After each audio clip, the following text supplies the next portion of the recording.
Hey Phil, thanks so much for being here. I'm excited to have you. Your experience in sales is on spot. Let's get started. Can you maybe intro you quickly, like kind of what have you been up to recently? Sure. Well, I'm a VP of sales training. I'll start where I am now. I train about 160, 170 salespeople across a bunch of different business units on how to sell software more effectively and how to connect with people and how to really care about people. I think it's really, really important at this time that we care about people as human beings first. So I'm fortunate that's what I get to do, and I get to demonstrate that every day. I also do speaking and writing and coaching on that. I don't do as much of that now.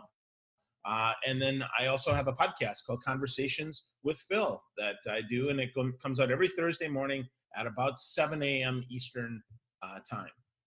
Awesome. Yeah, I mean, as you were saying, like building relationships and sales, it's totally connected. Let's get into it. What does building a network mean to you? Everyone has his own definition. Is it adding as many people as you can on LinkedIn, or is it something else? Yeah, well, it's definitely not as many people as you can, though. Certainly, I don't think anybody is a bad connection just out of hand. I believe that a network is really a web of people that can help you and that you can help them. It's interdependent, and that's really important. It isn't just numbers. It is absolutely about quality, and your goal is to deepen those and tighten those up as much as you can. And then understand that you're going to have some people on the periphery of your network that at some point, hopefully you can bring them in when the time permits, but you stay in touch as much as you can, either via social media, or you might send out some texts or emails or something like that. But yeah, I think a network is just interconnected, kind of codependent relationships on each other that, help and be helped. Cool. Yeah, I think the part of like how to stay in touch, how to build new connections, we'll dive deeper into this later. For now, I mean, you've seen many different companies. Yourself, you're a networker. Because like, why is it important to you, and why is it important to other people? What's the value out of it for this? Sometimes it's unclear for people.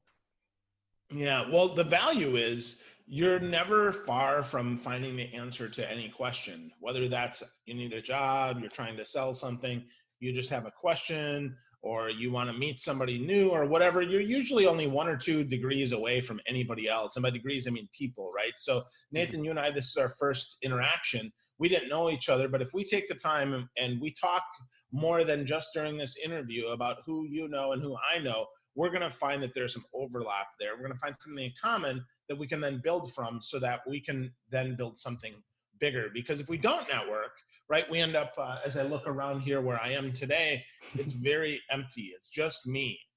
And we end up very isolated. So networks can make sure that we're connected, that we're not isolated, that we have answers to questions. And then I think third really is they can provide us with knowledge to feed our brain and feed our heart, because that's really important. I think that, if you believe that you're the smartest person in the room, you're probably in the wrong room, unless you're all by yourself, in which case, well, then you're all by yourself. But most of the time, right, you want to be in a place where you can give and where you can get. And for me, that's really important. I really believe that I have something to give. It's not that I'm self-deprecating and I think I'm stupid. It's that I believe that I can learn from everybody. So everybody has something that they know better than I do. And I'm fortunate that I can learn from them and they can learn from me. Cool. Absolutely love it. I was kind of joking before around LinkedIn. But how would you define your network today? Is it it's so difficult to like, is it your LinkedIn connections? Is it your phone book? Yeah, contact book. Yeah, good question, right? So I think my network with a lowercase n, is all of that, right? It's my LinkedIn connections and my Twitter followers, my Facebook friends, my Facebook page, right? My YouTube followers, people who listen to my podcast, people that are in my phone, all of that I think is true, but that's a little n. But my real network, the people that I can help and that I can be helped with, are the people that I've spent some time with, that I actually can answer a couple questions about. Because if I can't answer any questions, you're just a number, right? You're just a piece of the network. You might be an outlier, and that's okay, but I don't even know how I can help you or you can help me. So my goal is to move you from the little n network into the capital N network, really into the center of that as much as possible, knowing Dunbar's law says 150 people at a time. But I would say, if you do it right, you can have more people than that because you interact with more people than that, but you have to be really intentional about it. It's no accident that you network and you do well. Makes sense. You mentioned the 150. It's kind of this gold number. What's your guess? How many people are in your big N network? Oh boy, in my big N network, I would say maybe 500 people. Oh, wow. Maybe 600 people. Yeah, my little N network though is enormous, right? I probably got 50 or 100,000 people in that because I've been doing this a long time, but at any one time, there's probably between 500 and 600 people that shuttle between the things, right? That shuttle between little N and big N, that move between, and people don't stay in one spot for very long because sometimes, right, we don't have the need to help them, or they don't have the need to help us. Makes sense. Wow. Yeah, no, that's super interesting. I like I mean, having 500 people is pretty huge. I'm excited also to hear more about how you stay in touch with these. But like, did you just always think about networking? And was this always, I mean, obviously I know your career, you've been in sales a long time. So I guess it was always kind of part of your life, or did it start at some point? Did you have, was there a Phil in the past that didn't have any network? Yeah, for sure there is. There's definitely a Phil in the past that didn't have any network. I think that's absolutely true. I mean, I grew up in a town of 996 people. Yeah.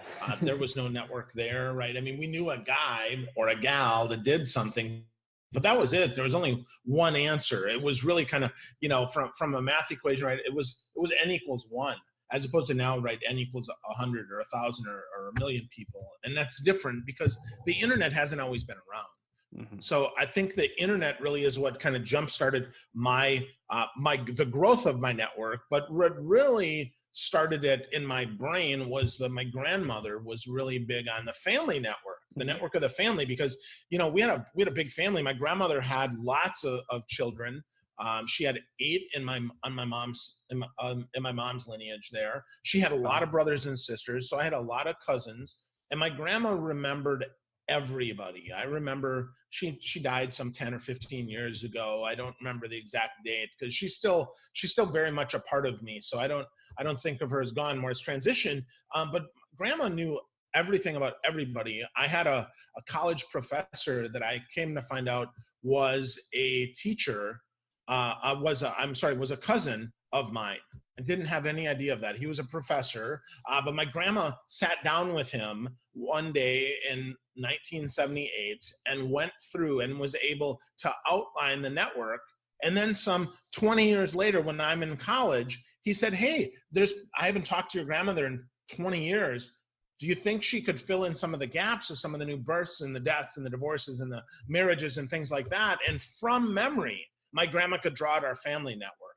So I knew right then that it was very important that we had that. And frankly, they all lived somewhat close together. I moved. I left right out of high school. I went in the Navy. I had no network in the Navy at all. I didn't know anybody. When I went to boot camp, it was very alone. It was very hard. I went to school in Pensacola, Florida. It was hard. I did get to know people. I carried a couple people from boot camp to school, from school then to my first duty station, smaller and smaller. But I recognized that I needed to open up. Couldn't just be people that I knew. I had to reach out and get to know more people. So yeah, I had a zero network. And at some point, it started to grow. And so, I mean, now with the internet, there are so many different tools. I am on Facebook, Instagram, LinkedIn, Telegram, everything. How do you communicate? Which are your main tools for staying in touch? What? I mean, I guess like it also depends on who we're talking about, like professionals, friends, family.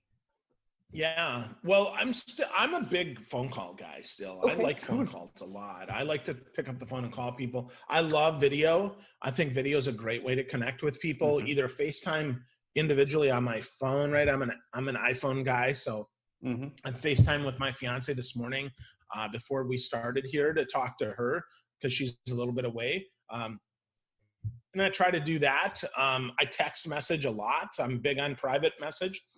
And then I'm big on my personal Facebook page. I've got, nearly 5,000 friends, about 1,200 people to follow me there. And then LinkedIn is where I share a lot of my sales wisdom.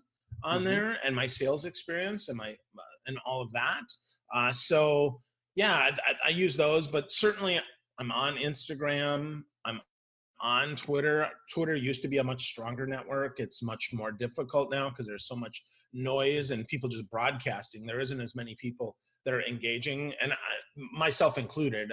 I'm not engaging as much as I did. I think, you know, the live aspect of social media now is nice, right? With LinkedIn and Facebook and YouTube. I don't use the YouTube live, but I do Facebook and LinkedIn live. And that helps because, again, much like you and I are talking, Nathan, that is an opportunity to really go deep and have a private conversation that then other people can participate in, ask questions maybe about what we're talking about, and then we can go off in a tangent in their direction. So I use those tools, but it's really important to me to do my best to keep up with people's important days. So birthdays, anniversaries, things like that. When I notice that it's their special day, if I have their information, again, I'll pick up the phone and I'll call them, or I'll send them a text message and let them know. I might even send them a private video to let them know. But yeah, I mean, email is still a big way for me to keep in touch. Well, so if you had to choose just one or two communication tools, what would it be? What would be the one you'd keep? Well, the phone for sure. Yeah. I would keep the phone, and I would say, you know, I guess I'm going to cheat. I'd say my iPhone, because that gives me text, voice, and video, right? For sure. So I would absolutely keep that. And then I would personally, I would keep Facebook, but professionally, I would keep LinkedIn. Makes sense. Okay, cool. Because it's there, right? And I think those tools are so robust. They give us the opportunity to go deeper and really build that big end network instead of just a little end network. You can. Now, you don't have to. You can totally stay surface. But if you want to, the opportunity's there, unlike any place else. Phil, what I'm wondering now is, like, how do you remember all of this? Like, I imagine you with some huge memory, or yeah, how do you do this? If you remember everyone's birthday, for example, that's if you have 500 people, yeah, how? Well, birthdays I cheat, right? Birthdays I use Facebook. Facebook pops up and says, hey, it's people's birthday. LinkedIn does that too. If you add your birthday, LinkedIn will say that as well. So I do that. As I learn people's birthdays, I do add them to my calendar, because Facebook used to make it really easy to surface a birthday. It's not as easy as it was. I used to be able to start my morning with that, but now Facebook doesn't alert me to that, and there's no events tab that gives me those. So that's a bit of a challenge. So I do that. And yeah, my memory. And then because I'm personal, because I have a lot of private conversations, I then can go back through those private conversations and catch myself up. So before I talk to someone, I might do a little bit of research, see, have we interacted before? What's going on? And then, yeah, I am fortunate that I do have a really good memory for stuff. But I do that because I try to create experiences. I remember experiences. I don't remember details just for details' sake. I mean, I used to get ribbed because I remember details about people and things that happen that other people don't remember. But that's because I fit it into a story, and I remember the experience that we had. I can tell you, what we did, what we were doing. I can tell you my favorite baseball game when I was 14 years old and who my catcher was, and that we beat O'Connell Falls 4-1. That I had, 11 strikeouts, and my best friend was my catcher, and I almost got creamed with a moonshot by John Yankee. I can remember that stuff. And then I remember who was part of that experience with me. So that's how that happens. And I think if we do that, instead of trying to memorize stuff, we try to experience stuff, we're going to be a lot better off. Love it. So obviously you're not completely ordinary there. You have some kind of memory superpower. Like, what do you recommend for, like, I'd say, normal people? What should they do? Like, write notes? Yeah, absolutely. Yeah, keep some notes, right? Whether it's a physical notebook, which I do as well, right? I mean, I've got a notebook with me all the time, for sure, because I write it down, even if I don't refer to it. The fact that I write it down really helps me. So I encourage folks, write it down, get a notebook, use a CRM tool if you need to for your business relationships, but be willing to go old school. Use pen and paper, write down people's birthdays. Pay attention, right? What are those important days? Because your birthday might be really important, Nathan, but mine might not. And if you're paying attention to me, you might say, well, what is your important day? And then you make a note of that. And that's going to be more meaningful. It's not about remembering everything. It's about remembering the important things. And when I say that, my birthday is important to me. So the other way that I keep up is when people wish me a happy birthday, if I remember, right, I try to experience that, and I try to say thank you back. I try to pay attention back to that, and try to respond to everybody on my birthday, because at least once a year, it gives me an opportunity to stay in front of my little end network. And then my big end network usually will pick up the telephone and call me. Wow.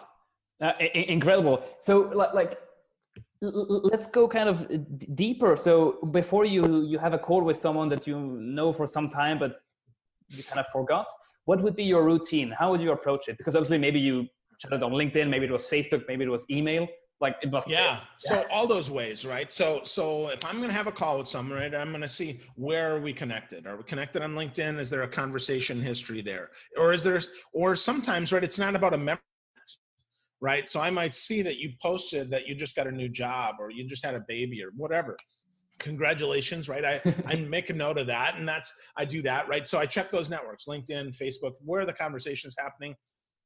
Facebook has the see relationship, so I can see any of those shared experiences that we have. I'm deliberate about taking selfies with my friends. Okay. So there's a lot of those. I have a lot of selfies with people, and I post them to Facebook, not because I care that anybody else wants to see them, but because in my memories now, they're there. I can see those. So that comes up. I'll search through my email. If I've got a call, I'll look at my calendar. I'll search through it. I'll see, hey, do we have anything there? And then I'll just, I'll think about them. I'll jog through my memory, or I might even do a Google search. Again, often people want to talk about current events more than they want to talk about history. So I want to see what we're up to now. Wow. No, I mean, you've definitely nailed it. And so I imagine as being someone who uses like a spreadsheet or something like this to keep track of everything. Like, do you have a centralized tool, like a big notebook, or no, it's everything in there? Not really. Yeah, everything's up here. And then again, because those tools are so good, I can just use the tools, right? Yeah. But if I was gonna, when I do, I use it. I will use a CRM. I will use Nimble. Nimble's my favorite CRM. Okay. John Ferrara and the team at Nimble are great folks. I'm big fans of theirs. And to manage my social networks, I'll use Agorapulse to keep up with that, because it gives me a unified inbox, and that's important as well, because sometimes I think we don't keep in touch with people. We don't network because we're so overwhelmed.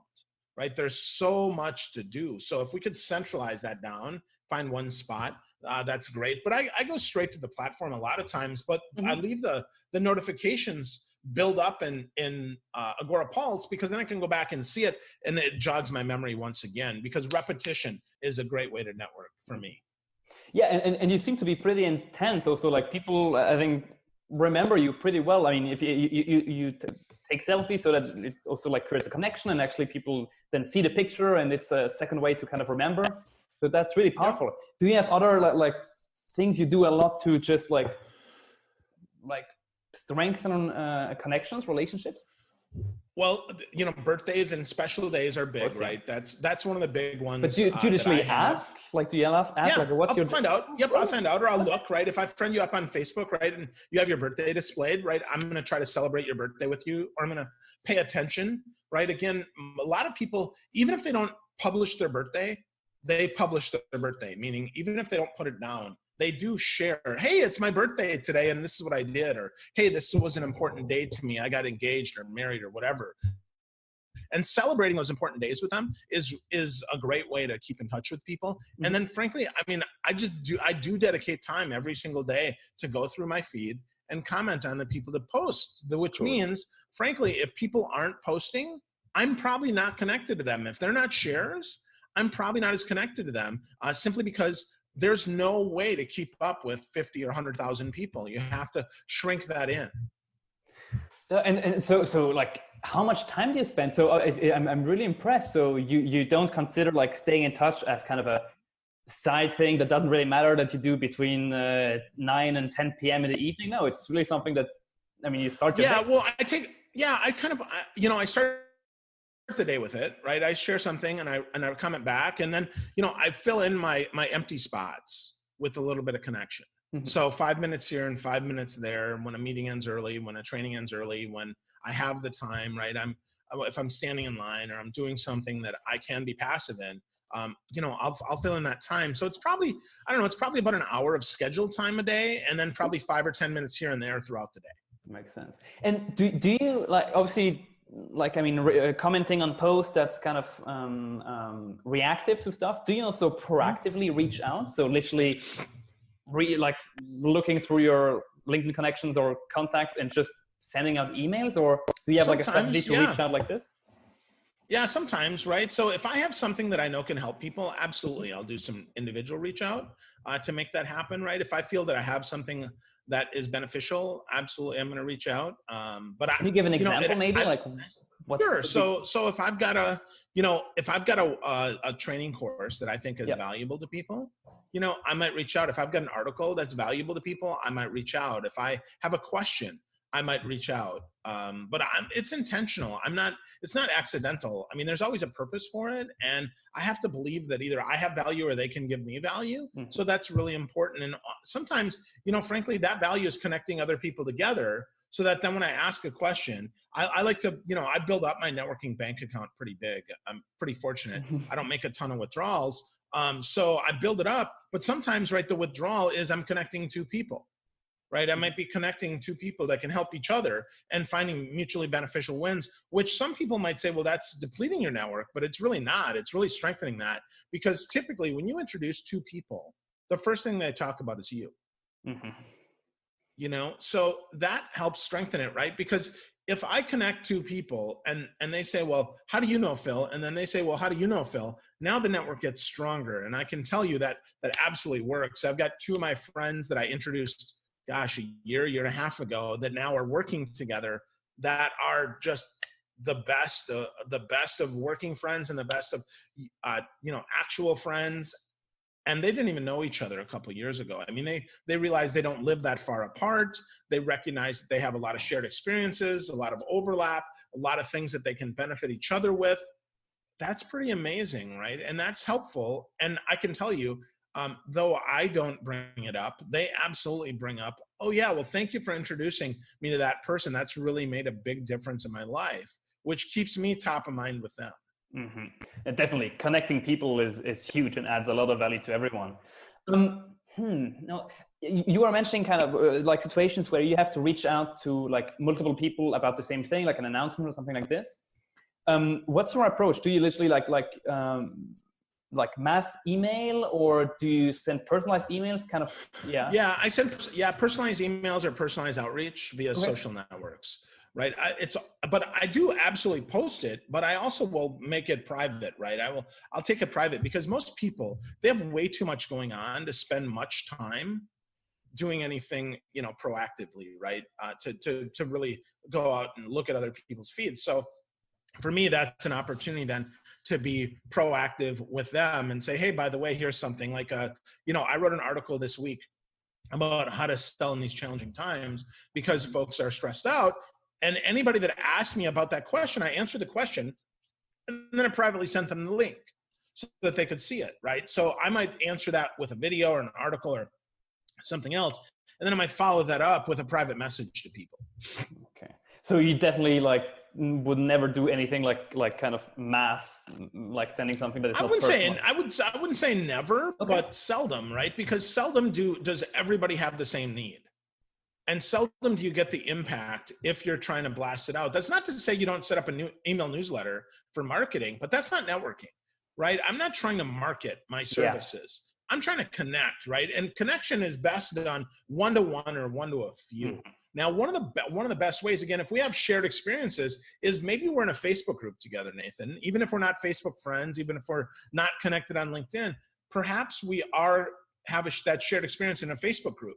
So I might share information there, or I might because I've gotten to know you, I might be able to tag you as someone who provides an answer to a question that somebody else has in a group, and then strengthen those networks that way. So that's more mass, I guess. But that's still personalized. I mean, I don't tag 50 people in posts. Now, some people do, right? I see a lot of people on LinkedIn, right? They'll tag 50 people in the original post and 50 people, 15 or 20 in each comment that they make. I see people do that, I don't know how much business gets done, but that you could network that way, I guess, if it's relevant, right? But over time, I think we get tag fatigue, right? We get too many people that have tagged us and we don't respond. That depletes our network. So asking the question, right? If I tag you 3 times or twice or whatever, and I see you haven't responded, I might ask you, hey, Nathan, I'm not sure if you saw these, because sometimes, right, the notifications don't work. But I might also ask, is it okay that I continue to tag you? Because I thought you could add value to this. And so again, we have to be personal. We have to ask this one-on-one. Yeah, and because if you're not personal, then there's something wrong, because it's just about you reach out to this person because of something specific. And so, yeah, definitely makes sense. I mean, so now that, given that you have such a huge network, do you still care about meeting new people, or do you just try to like maintain what you already have?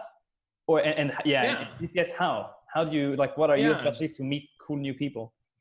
Yeah, well, good question, right? So first, obviously I still care. I wouldn't be talking to you today, right? Because I don't know you from anybody. And I say that, but so the best way to get to meet cool new people is to be a cool person yourself and to respond when people ask you questions. That's the first way.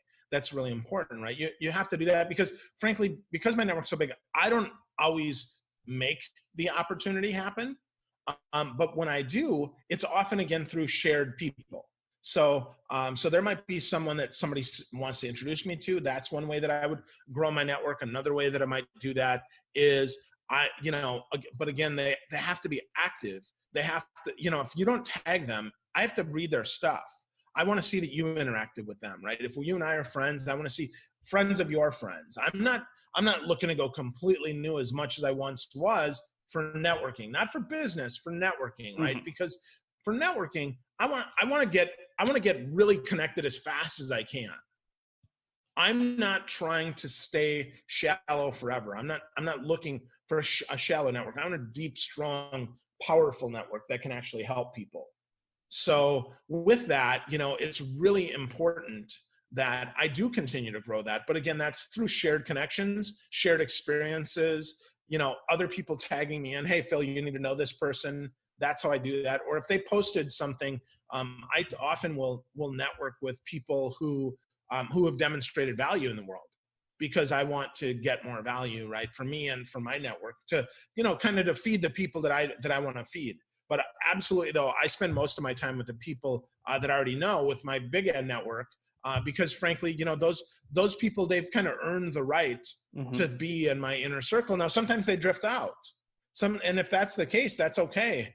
Then there's room for more. And it's not like I count. It's not like I say, okay, 500 people in my big end network, this is it, right? But I do kind of feel it. I don't, I do see, I let people kind of float in and out, and they self-select. I think that's the key to that. Beautiful. Thank you so much, Phil. I think this was an amazing 30 minutes. It went by so quickly, and I learned a lot, and I'm sure people listening have learned a lot too. Yeah, so thank you so much. Awesome. My pleasure. Thanks, Nathan.